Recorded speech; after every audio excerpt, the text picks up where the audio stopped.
Right, and we have a Fox News alert. We just got our hands on the Comey indictment, former FBI director indicted in the Eastern District of Virginia. He's charged with 2 counts, false statements within the jurisdiction of the legislative branch, that's testimony before Congress, and obstruction of a congressional proceeding.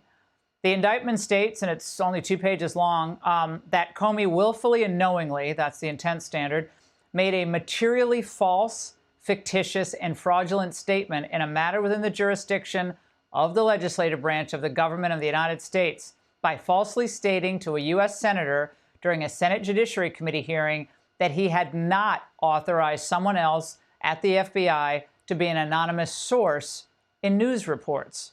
That was regarding an FBI investigation. Congresswoman, this is big news. Many of us expected it. I think it's long overdue. But nevertheless, a lot of your colleagues tonight are saying, see, now Trump's weaponizing the Justice Department. You're doing what you accused others of. Your response? Laura, we've had the opportunity for so long to hold these people accountable, and Congress could have held him accountable, and they chose not to. So I'm glad that the Department of Justice has the backbone to actually bring a 5-year charge, potentially if he's charged with the 18 U.S. Code 1621. I think that that's a statute for perjury. What he did was wrong, and I would argue that what he did is largely also responsible for breaking ties that we have with foreign governments. So this guy's a crook. He's a criminal. He belongs in prison. I will firmly back the administration, and it's time that Congress stop talking about it and actually do it. We're in the majority. We need to act like it and back up the president. Well, Charlie, over the years, Comey has had some very high-powered attorneys. Former U.S. Attorney Patrick Fitzgerald was on his team.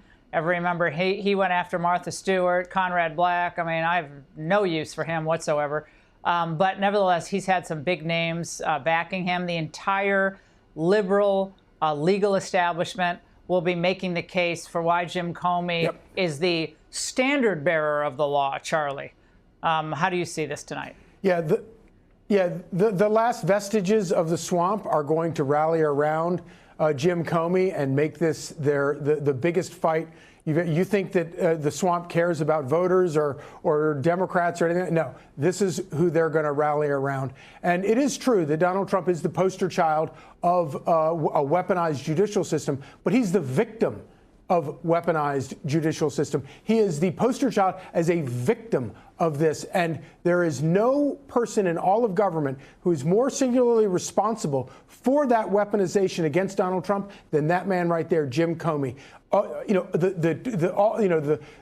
of the allegations about Donald Trump and Russiagate and all this kind of stuff, it was all political hackery until that man decided to take it and accept it as gospel and launch an investigation into a major party candidate at the height of a presidential election. And then he kept it going for years. And he should have known that it was all a hoax. And he kept doing it. And, we'll see. He's a very smart lawyer. Maybe he covered his tracks. Maybe he'll be able to get out of this.